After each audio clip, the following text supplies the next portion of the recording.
Alright, hi everyone. Let's understand the mechanism of Indian monsoon. Indian monsoon का मतलब क्या होता है? Reversal of winds. एक ये अरेबियन वर्ड से निकाला गया मौसम। इसमें अलग अलग सीजन्स होते हैं, ठीक है। सीजन्स होते हैं जैसे समर, विंटर, रेनी सीजन्स। अब ये क्यों होते हैं, क्या होता है, ईस्टर्ली का वेरिएशन कैसे होता है, इसको अपन डिटेल में समझते हैं, ठीक है। सो एक बेसिक अपन बचपन में डायग्राम पढ़ते थे। Here is the sun. Earth में नॉर्दर्न हेमिस्फीयर पे sunrays directly tropic of cancer पे गिर रहा है। अब नॉर्दर्न हेमिस्फीयर पे सनरेज डायरेक्टली गिर रहा है तो आपका सनरेज के कारण क्या होता है, सरफेस का जो एयर रहता है हीट हो जाती है, और हीट होने के कारण जब सरफेस के एयर ऊपर उड़ जाते हैं तो लो प्रेशर बनता है। लो प्रेशर के बेल्ट को हम क्या बोलते हैं? आईटीसीजेड। आईटीसीजेड आपका नॉर्दर्न हेमिस्फीयर में रहता है। सिमिलरली विंटर सीजन में सन रेज सदर्न हेमिस्फीयर पे गिरता है, नॉर्थ वाला पार्ट जो रहता है सन के ऑपोजिट रहता है, तो आईटीसीजेड आपका इंटर ट्रॉपिकल कन्वर्जन जोन आपका सदर्न हेमिस्फीयर में रहता है। It's there in the southern hemisphere, क्योंकि सन रेज वहां पे गिर रही है तो लो प्रेशर बेल्ट वहीं पे रहेगा। अब what happens somewhere near first week of June तक आईटीसीजेड हमारे नॉर्दर्न प्लेन्स के ऊपर आ जाता है, लो प्रेशर। अब होता क्या है, what we will see, Madagascar पे सब ट्रॉपिकल हाई प्रेशर बेल्ट रहता है। हमें पता है कि विंड आपका मैस्करीन या फिर मेडागास्कर से high pressure to low pressure चलता है। अब ये विंड पहले लेफ्ट हैंड साइड चलेगी, क्यों? क्योंकि कोरोलिस फोर्स सदर्न हेमिस्फीयर में लेफ्ट हैंड साइड लगता है। इसको हम साउथ ईस्ट ट्रेड विंड्स ही बोलते हैं, होता है ये ईस्टर्ली ही है। फिर जैसे ये इक्वेटर को क्रॉस करेगी, the winds will turn towards right hand side turn होगी, और फिर ये इंडिया में जाएगी, और Arabian C and bay of Bengal से, this is Arabian C and bay of Bengal से मॉइस्चर लेके ये सीधा इंडिया में रेनफॉल कराएगी, ठीक है। अब ये इसका डायरेक्शन देखो, ये विंड्स जो है ओरिजिनेट हो रही है आपकी साउथ एंड वेस्टर्न डायरेक्शन से, तो हम इसको बोलते हैं साउथ वेस्ट मानसून विंड्स। ये जहां से अरेबियन सी से मॉइस्चर लेके मतलब इंडिया में घुसती है तो अरेबियन सी ब्रांच बोलते हैं। एंड बे ऑफ बंगाल वाला ब्रांच क्या होता है, डायरेक्टली बे ऑफ बंगाल से मॉइस्चर लेके मेघालय में घुसती है, इसलिए मेघालय में इतना हाई रेनफॉल कराती है, ठीक है।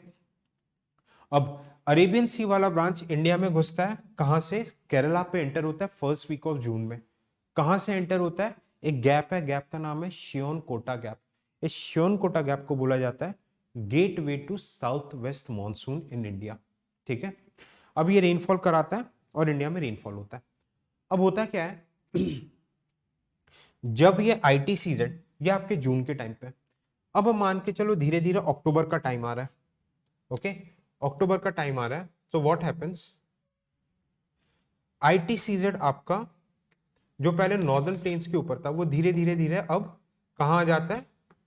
तमिलनाडु के ऊपर आ जाता है, अक्टूबर तक आ जाता है। तो होता क्या है, ये जो साउथ वेस्ट मानसून विंड्स है ये यहीं के यहीं रुक जाती है। बट हम ये नहीं बोलेंगे कि जो हमने प्रेशर बेल्ट्स में पढ़ा है, ऊपर भी प्रेशर बेल्ट्स होते हैं, ये दिल्ली के आसपास आने लगता है सब ट्रॉपिकल हाई प्रेशर बेल्ट। अब हाई प्रेशर से low pressure, this is ITCZ.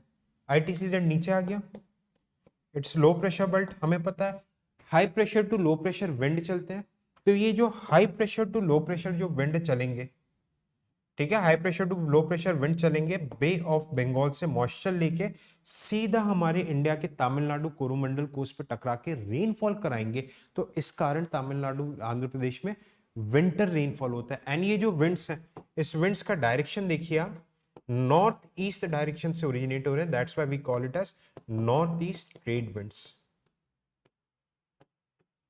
We call it as north east trade winds, ठीक है। तो ये रेनफॉल कराता है। एक और पहलू है इंडिया के रेनफॉल का, अगर हम देखेंगे विंटर सीजन में, if I draw the map of India,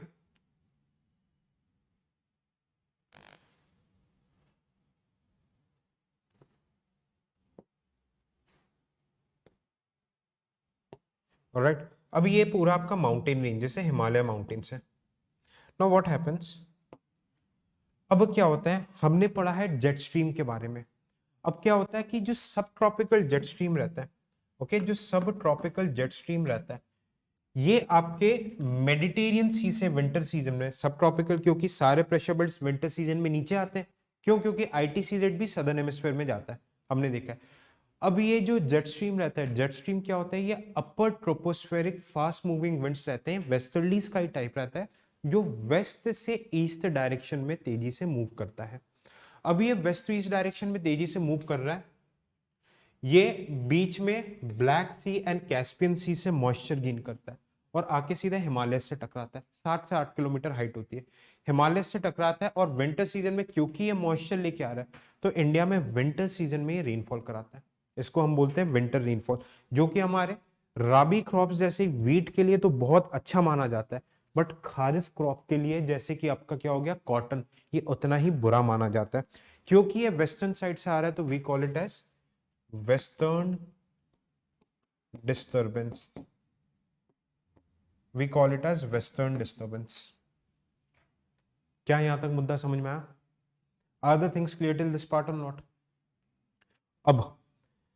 अब देखने वाली बात ये रहेगी, ठीक है, ये चीज करा देती है नॉर्दर्न हेमिस्फीयर में विंटर रेनफॉल वगैरह भी होता है। Now coming back to this diagram, ये मॉनसून का बेसिक मैकेनिज्म है। होता क्या है, ठीक है, होता क्या है कि लो प्रेशर यहाँ पे बना हुआ है। अब अगर यहाँ पे लो प्रेशर बना हुआ है तो भाई हमें पता है कि लो प्रेशर से हमेशा कन्वेक्शन करंट्स, विंड ऊपर साइड जाती है, विंड ऊपर साइड जाती है। ये देखो अपर एटमॉस्फेरिक विंड यहाँ पे आएगी 8 से 10 किलोमीटर हाइट से, ये ऊपर गई इधर आएगी। अब क्योंकि ये आपके ईस्टर्न डायरेक्शन से आ रही है तो इसको अपन ईस्टर्ली जेट भी बोलते हैं।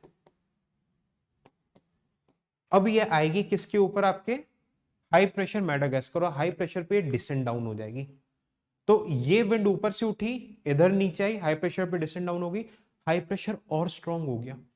अब हाई प्रेशर जितना स्ट्रांग रहेगा तो यहां से देखना ये साउथ ईस्ट ट्रेड विंड्स उतना ही स्ट्रांग निकलेगी और उतने ही स्ट्रांग आपके साउथ वेस्ट मॉनसून विंड्स होंगे। Okay, this is your south west, क्योंकि साउथ वेस्ट डायरेक्शन से आ रहे हैं monsoon winds. Equally strong there would be south west monsoon winds, और इंडिया में जबरदस्त रेनफॉल कराएगी, बहुत ही बेहतरीन रेनफॉल कराएगी इंडिया में। फिर अक्टूबर आते आते आईटी सीजन नीचे आएगा, नॉर्थ ईस्ट ट्रेड विंड से रेनफॉल होगा। जैसे नीचे आ जाएगी विंटर सीजन में वेस्टर्न डिस्टर्बेंस से रेनफॉल होगा, ठीक है। उसी बीच कुछ टाइम पे साइक्लोन आ जाएगी, साइक्लोनिक रेनफॉल होगा और ये सिलसिला चलता रहेगा। ये है मॉनसून का मैकेनिज्म। बट मुझे एक बात बताइए, क्या ये इतना इजी है जितना दिखता है? Is it really that easy? नहीं, इतना इजी बिल्कुल भी नहीं है। मॉनसून बड़ा ही कॉम्प्लिकेटेड फिनोमिना है, बताता हूं कैसे। Monsoon is a very complicated phenomena. आप मुझे एक बात बताओ, ये जो हमारा रोटेट होता है earth, this is June, somewhere in March sun rays directly northern hemisphere में गिरने लग जाते हैं। Okay, somewhere in March, okay, और समवेयर इन अप्रैल मान लो। अब आईटीसीजेड लो प्रेशर कैसे बनता है? सनरेज के कारण बनता है। तो मॉनसून अप्रैल में क्यों नहीं आता? भाई अगर सनरेज डायरेक्टली आपके नॉर्दर्न हेमिस्फीयर पे अप्रैल से गिरने लगी तो यार तभी तुरंत के तुरंत आपका आईटीसीजेड नॉर्दर्न प्लेन्स के ऊपर स्टैब्लिश होकर लो प्रेशर होकर मॉनसून आ जाना चाहिए। अप्रैल मई जून 2 महीने लेट क्यों होता है? कभी हम क्यों बोलते हैं कि मॉनसून बहुत अच्छा है, कभी हम क्यों बोलते हैं कि मॉनसून नॉर्मल है, कभी हम क्यों बोलते हैं कि मॉनसून एकदम सूखा पड़ गया, कभी हम क्यों बोलते हैं कि एकदम बाढ़ आ गई मॉनसून के कारण? ठीक है, वो इसलिए होता है, मॉनसून का वेरिएशन होता है एल नीनो एंड ला नीना। इसको हम इसके अगले वाले चैप्टर में देखेंगे, इसके अगले वाले चैप्टर में हम बहुत डिटेल में देखेंगे इसको, ठीक है। क्योंकि एक बार में सारी चीजें पढ़ा दी तो आप भाग जाओगे, बोलो कि सर क्या खिचड़ी बना दे रहे हो। ओके, बट सवाल यह है कि इंडिया में monsoon May March and April में आ जाना चाहिए, क्योंकि सनरेज तो नॉर्दर्न हेमिस्फीयर में मार्च एंड से गिरने लग जाता है। 2 महीने का डिले क्यों? और तिब्बतन प्लेटू का क्या रोल है? तिब्बतन प्लेटू का क्या रोल है? आइए इन सारी चीजों को समझते हैं डिटेल में। ओके, अब हो क्या रहा है, सिर्फ एल नीनो लानीना वाला इंपैक्ट हम नेक्स्ट क्लास में देखेंगे, क्योंकि एल नीनो लानीना आपको समझाना पड़ेगा। ओके, अब हो ये रहा है,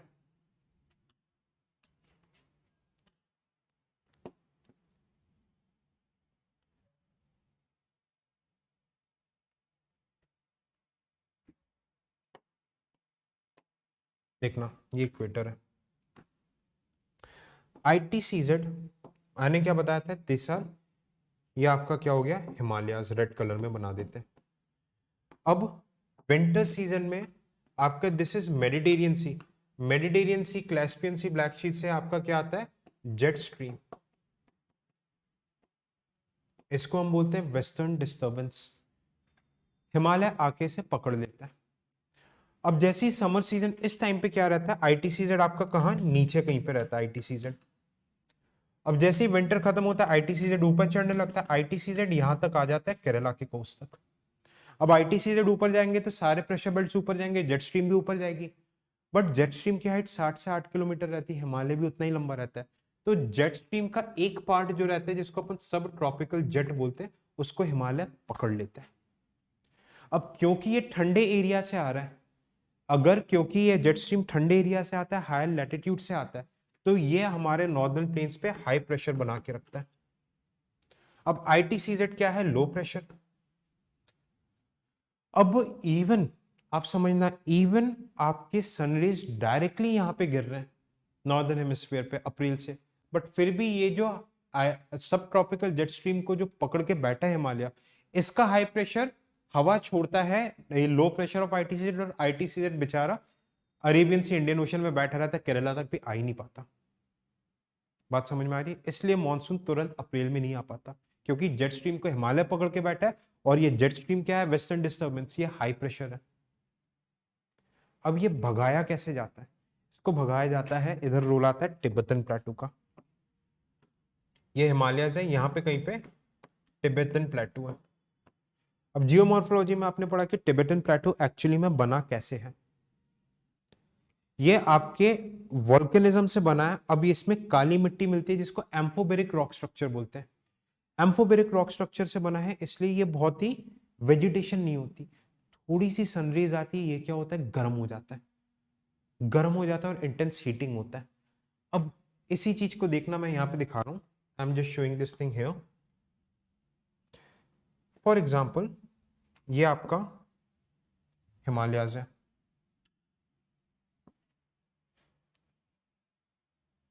ठीक है, दिस इज योर हिमालयाज। अब हिमालयाज ने यहां पे पकड़ के रखा है किसको, जेट स्ट्रीम को। हिमालयाज अब देखो, ये नहीं बहुत मल्टीपल लेयर्स में फैला हुआ है हिमालय, इसके बीच में कहीं पे टिबेटन प्लेटू, देखो हिमालय ऐसा निकला हुआ है, मल्टीपल रेंजेस है, इसके बीच में टिबेटन प्लेटू की हीटिंग होती है। एंड जेट स्ट्रीम जो रहता है बहुत चौड़ी स्ट्रीम रहती है, पूरे हिमालय में ऐसे जैसे उंगलियां फंसती ना वैसे फंसी रहती है। अब होता क्या है, क्योंकि यहाँ पे 2D पे दिखा रहे हैं, this is your jet stream. अब जैसी सनरेज गिरती है, and this is your Tibet, TP, Tibetan प्लेटू, जैसी सनरेज गिर रही है, सनरेज इसमें टिबेटन प्लेटू, क्योंकि वेजिटेशन नहीं है, वॉल्केनिक स्ट्रक्चर से बना है, तो हीटिंग बहुत जल्दी होगी। अगर ये बहुत तेजी से हीट हो रहा है, if it's heating very very quickly, तो क्या हो जाएगा, इसके जो एयर पार्टिकल्स रहेंगे बहुत जल्दी गर्म हो जाएंगे। अपन जैसे पानी उबालते हैं, पानी उबल के जैसे कि गर्म होता है, पानी उबल के स्टीम की तरह ऊपर जाने लगता है, वैसे ये सरफेस गर्म होगा, एयर उबलेगा, तो एयर तेजी से ऊपर जाएगा in the form of convection current. हम बात कर चुके हैं इन सब के बारे में। अब ये तेजी से उठ के ऊपर जा रहा है, तो यहां पे नीचे क्या बन रहा है, लो प्रेशर बन रहा है। तिब्बतन प्लेटू में जितना स्ट्रॉन्ग लो प्रेशर उतना ही अच्छा, तो ये क्या कर रहा है, ऊपर जाके जेट स्ट्रीम से टकरा रहा है। अब जैसे ही ये जेट स्ट्रीम से टकराएगा, जेट स्ट्रीम को बस इसको कितना 200-500 मीटर ऊपर धकेलना है। जैसे ही जेट स्ट्रीम की हाइट आपके हिमालय से ऊपर गई, जेट स्ट्रीम क्या करेगा, यहां से कट लेगा, क्या करेगा, जेट स्ट्रीम यहां से कट लेगा और जेट स्ट्रीम भाग जाएगा यहां से ऊपर हिमालय के। अब जैसी जेट स्ट्रीम ऊपर भागा, ये जो ITCZ बेचारा यहां बैठा हुआ था, ITCZ ऊपर जाके आपका नॉर्दर्न प्लेन्स पे लो प्रेशर बैठ जाएगा, और यहाँ पे हाई प्रेशर तो है ही मेडागास्कर में, फिर आपके मॉनसून विंड्स चलने लग जाएंगे। ये होते होते क्या हो जाता है, 1.5 से 2 महीना लग जाता है, और इसलिए जून तक डिले हो जाता है आपका monsoon. Till June your monsoon is being delayed. क्या यहां तक मुद्दा समझ में आया? इसलिए जून तक आपका मॉनसून डिले हो जाता है। आर द थिंग्स क्लियर और नॉट, जस्ट टेल मी।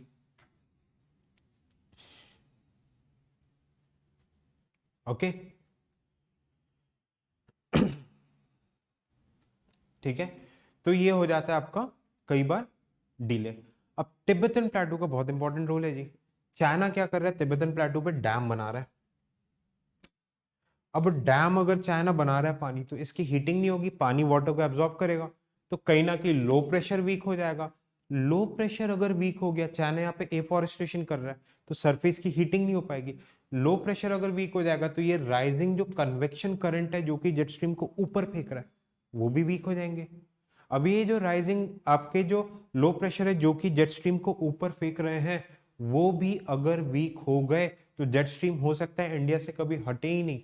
और अगर जेट स्ट्रीम नहीं हटेगा, तो आईटीसीजेड कभी ऊपर आ ही नहीं पाएगा। और अगर आईटीसीजेड ऊपर नहीं आ पाया, तो हो सकता है इंडिया में मानसून ही ना आए। बात समझ में आया? चाइना ये कर रहा है, बट इसमें उन्होंने 100-200 साल लग जाएंगे। ठीक है, ह्यूमन इंपैक्ट ऑफ मानसून, ये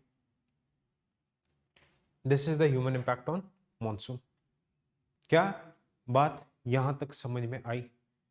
are the things clear till this part और नॉट क्लियर? अब इंडिया में डिफरेंशियल रेनफॉल क्यों होता है? What are the reasons for differential rainfall in India? ये आपके मानसून का मैकेनिज्म है। अब जैसे आईटीसीजेड आएगा, मानसून नीचे जाएगा, ये आपके खत्म हो जाते हैं। अब मैं आपको एक मैप दिखाता हूं। I will just show you a map.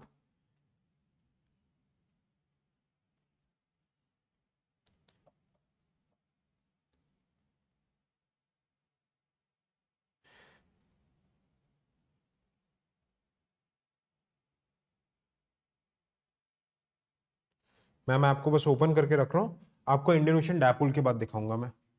ठीक है, I will show this after the distribution of Indian ocean dipole. ठीक है,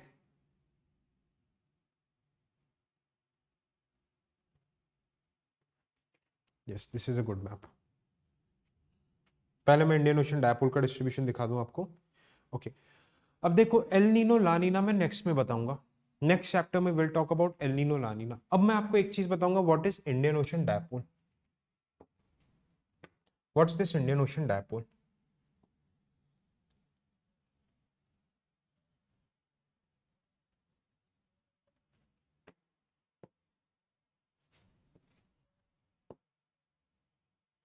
western part of Indian ocean and eastern part of Indian ocean. Monsoon कैसे जा रहा है? यहाँ पे मैडागास्कर का हाई प्रेशर बना हुआ है, Mascarene. These are the monsoon winds, ये गए और ये इंडिया की तरफ डाइवर्ट हो रहे हैं। ओके, अब होता क्या है, दो तरीके के डायपोल होते हैं। Indian ocean dipole, what does it mean? IOD एक पॉजिटिव होता है और एक नेगेटिव होता है। Western part of Indian ocean and eastern part of Indian ocean. 2017 में यही स्टेटमेंट दे दिया था, eastern part of Pacific ocean. गलत हो गया था स्टेटमेंट। ठीक है, अब यहां पे क्या चल रही है, मान के चलो अगर इंडिया में सनरेज बहुत स्ट्रॉन्ग आ रहे हैं, तो आपके trade winds easterlies westerlies would be very very strong. अब ईस्टर्लीज वेस्टर्लीज स्ट्रॉन्ग है, तो आपके oceanic currents, north equatorial current would be very strong. अब ये नॉर्थ इक्वेटोरियल करंट अगर स्ट्रॉन्ग है, तो ये क्योंकि इक्वेटर पे सनरेज डायरेक्टली गिरते हैं, अब ये गर्म पानी को खींच के लाके यहाँ पे जमा कर देगी। Warm water would be accumulated here. अब वार्म वाटर यहाँ एक्यूमुलेटेड है, तो जैसे ही साउथ वेस्ट मानसून यहाँ से टकरा के टर्न होगा कोरोलिस के कारण, इसको गर्म पानी मिलेगा अरेबिया के, सोमालिया के पास। अब सोमालिया अरेबिया के पास इसको गर्म पानी मिलेगा, तो इस साउथ वेस्ट मानसून विंड में जबरदस्त मॉइस्चर आएगा और इंडिया में बहुत बेहतरीन रेनफॉल होगा। अब नेगेटिव इंडियन ओशन डायपोल का मतलब क्या रहता है कि अगर आपका नॉर्थ इक्वेटोरियल करंट वीक हो गया, तो यहाँ पे बहुत ही कम यहाँ पे बहुत ही कम वार्म वाटर एक्यूमुलेशन होगा। अब कम वार्म वाटर एक्यूमुलेशन हुआ, तो साउथ वेस्ट मानसून को भी कम गर्म पानी, कम मॉइस्चर मिलेगा और इंडिया में रेनफॉल कम हो जाएगा। ये इतने स्ट्रांग रहते हैं कि ये एल नीनो ला नीना के इंपैक्ट को भी रिवर्स कर देते हैं। अगर आपसे क्वेश्चन पूछता है कि एल नीनो ला नीना और इंडियन ओशन डायपोल में ज्यादा स्ट्रांग इंपैक्ट किसका है, तो ज्यादा strong impact Indian ocean dipole का है। क्यों इंडियन ओशन डायपोल का है? क्योंकि ये एक रीजनल फिनोमेना है। इट्स अ रीजनल फिनोमेना, और वो El Nino La Nina is a global phenomena. बात समझ में आई? अब मैं आपको डिस्ट्रीब्यूशन दिखाता हूं, देखिए मॉनसून का। ओके देखो what's happening here, south west monsoon का अरेबियन सी ब्रांच यहां से घुस रहा है, इट्स एंटरिंग फ्रॉम हियर। अब ये जैसे ही एंटर हो रहा है तो देखो इस वाले रीजन पे जो डार्क ब्लू वाला रीजन है यहाँ पे जबरदस्त रेनफॉल हो रही है, क्यों? क्योंकि यहाँ पे वेस्टर्न घाट है। अब ये देखो वेस्टर्न घाट ऐसा है, यहाँ से साउथ वेस्ट मानसून आ रही है, अरेबियन सी ब्रांच आ रही है, मॉइस्चर लैडन विंड्स लेके आ रही है। अब ये मॉइस्चर लैडन विंड्स जैसे ही चढ़ेगी एक हाइट तक, बादल बन जाएंगे, कंडेंसेशन होके इस पार्ट पे जबरदस्त रेनफॉल होगा। इसलिए केरला पे यहाँ पे अपन को शोला फॉरेस्ट, एवरग्रीन फॉरेस्ट देखने को मिलता है, 200 सेंटीमीटर से ज्यादा रेनफॉल। और जैसे ही ये उल्टे साइड जाता है तो ये मॉइस्चर, ये साउथ वेस्ट मानसून ने तो पूरा मॉइस्चर वेस्टर्न घाट के वेस्टर्न पार्ट मतलब विंडवर्ड साइड पे लूज कर दिया। इस तरफ लीवर्ड मतलब उल्टा साइड, लीवर्ड साइड पे सूखी विंड्स चलेगी। तो इसलिए देखो ये वाला रीजन, जो व्हाइट वाला रीजन दिख रहा है इधर 60 सेंटीमीटर से भी कम रेनफॉल होता है। ये जस्ट वेस्टर्न घाट के ऑपोजिट है। यहाँ पे क्या रहता है आपका विदर्भा, रायलसीमा, आपका आंध्र प्रदेश में विदर्भा, महाराष्ट्र में ड्रॉट प्रोन रीजन, सूखा रीजन, सबसे ज्यादा फार्मोसोसाइट यहीं पर होता है हमारे देश में। ठीक है, अब जो आपका बे ऑफ बंगाल ब्रांच रहता है वो आपके कोरोमंडल कोस्ट है, तमिलनाडु में कोरोमंडल कोस्ट है, ईस्टर्न घाट्स के पैरेलल निकल के सीधा बे ऑफ बंगाल से मॉइस्चर लेके आपके मेघालय में टकराता है। क्योंकि बांग्लादेश में कोई माउंटेन नहीं है तो माउंटेन रोकती नहीं है इसे। और मेघालय में गारो खासी जयंता, आप लोगों ने नाम सुना होगा, महेश्वरम, चेरापूंजी में सबसे ज्यादा रेनफॉल होता है। ओके, महेश्वरम चेरापूंजी में सबसे ज्यादा, सबसे खतरनाक रेनफॉल होता है यहाँ पे। बात समझ में आई? अब महेश्वरम इसमें 250 सेंटीमीटर, वर्ल्ड के सबसे वेटेस्ट प्लेस है मेघालय, ये आपका मेघालय प्लेटो। और नॉर्थ ईस्ट में देखो आप 200 सेंटीमीटर के ऊपर रेनफॉल होता है। क्या यहाँ पे बात समझ में आई? अब ये देखना, जो अरेबियन सी ब्रांच है और ये बे ऑफ बंगाल ब्रांच है, ये यहां से घुसेगी अंदर, ये जाएगी बे ऑफ बंगाल ब्रांच पे, यहां से टर्न लेगी। तो आप ये वाला जो क्रॉस वाला रीजन बना रहे हो, यहाँ पे Arabian C and bay of Bengal branch मिलेंगे, यहाँ पे 100 से 200 सेंटीमीटर रेनफॉल होगी ईस्टर्न पार्ट में। और ये दोनों टर्न होके आपके कहां पर आएंगे? वेस्टर्न पार्ट पर। यहाँ पे आपको अरावली मिलेगा, अरावली फिर रोक देगा इन्हें। तो इस पार्ट पे जहाँ पे गोले बना रहा हूँ, यहाँ पे थोड़े कम 60 टू 100 सेंटीमीटर का रेनफॉल होता है। यहाँ पे डेसिडियस फॉरेस्ट मिलेगा, अरावली इसे रोक देगी तो इस वाले पार्ट पे एकदम 50 सेंटीमीटर से भी कम रेनफॉल होगा और थार डेजर्ट देखने को मिलेगा। बात समझ में आई? ऊपर आपके एरिया में ठीक ठाक रेनफॉल क्यों हो जाती है? क्योंकि यहाँ पे वेस्टर्न डिस्टर्बेंस आती है। ओके, वेस्टर्न डिस्टर्बेंस आती है। देखो ऊपर का रेनफॉल बता रहा हूं मैं, इसको देखना, वेस्टर्न डिस्टर्बेंस आ रही है तो यहाँ पे 100 से 150 सेंटीमीटर रेनफॉल हो जाती है। बट यहाँ पे काराकोरम रेंज है, काराकोरम रेंज वेस्टर्न डिस्टर्बेंस को रोक देती है। तो लद्दाख, ये वाला रीजन लद्दाख आपका कोल्ड डेजर्ट है, 50 सेंटीमीटर से भी कम व्हाइट वाला रेनफॉल होता है। बात समझ में आ रही है? अब हमने क्या देखा था, आप देखो जो नॉर्थ ईस्ट ट्रेड विंड्स लौटती है जब, तो ये तमिलनाडु से टकराती है। तो इसलिए तमिलनाडु में इस एरिया के कंपैरिजन में 100 से 200 थोड़ी ज्यादा रेनफॉल हो जाती है, क्योंकि नॉर्थ ईस्ट ट्रेड विंड्स यहाँ पे लौट के रेनफॉल करा रही है। क्या ये मुद्दा रेनफॉल पैटर्न समझ में आया इंडिया का? तो this was about monsoon. Next class में हम एल नीनो और इसके इम्पैक्ट को डिटेल में समझने वाले हैं। Thank you so much, bye bye, take care and Jai Hind. Okay, thank you so much.